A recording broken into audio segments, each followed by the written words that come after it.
Chantez au Seigneur un chant nouveau. Chantez au Seigneur, terre entière, chantez au Seigneur et bénissez son nom. De jour en jour, proclamez son salut. Racontez à tous les peuples sa gloire, à toutes les nations ses merveilles.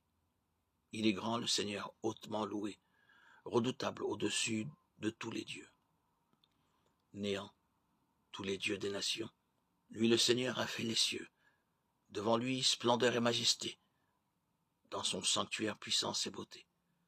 Rendez au Seigneur, famille des peuples, rendez au Seigneur la gloire et la puissance. Rendez au Seigneur la gloire de son nom.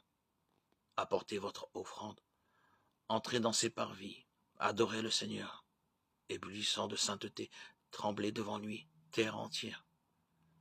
Allez dire aux nations, le Seigneur est roi, le monde inébranlable tient bon. Il gouverne les peuples avec droiture.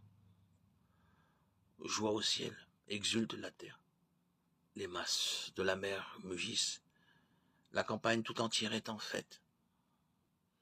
Les arbres des forêts dansent de joie devant la face du Seigneur, car il vient pour juger la terre. Il jugera le monde avec justice et les peuples selon sa vérité.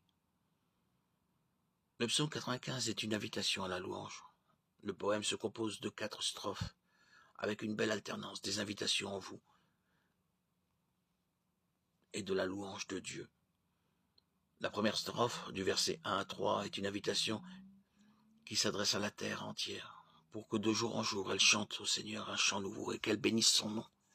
La louange est adressée au peuple d'Israël qui doit raconter la gloire et les merveilles de Dieu, mais elle est destinée au monde entier et à tous les temps.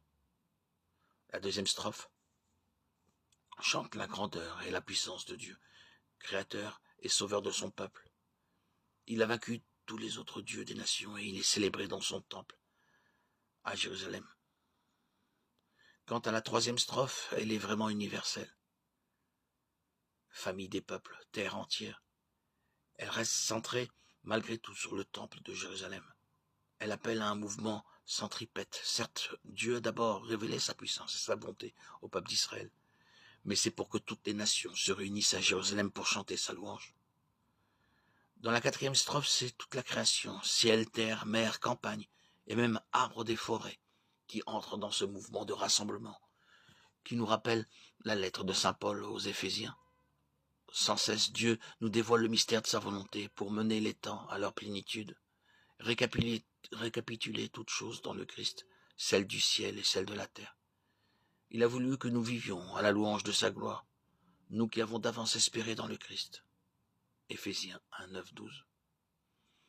Invitation à la louange, ce psaume est donc également un bel appel à l'évangélisation, pour participer au rassemblement de toute la création autour de Jésus-Christ, et hâter ainsi l'avènement du royaume de Dieu. Notre pèlerinage d'espérance deviendra alors celui de la création tout entière.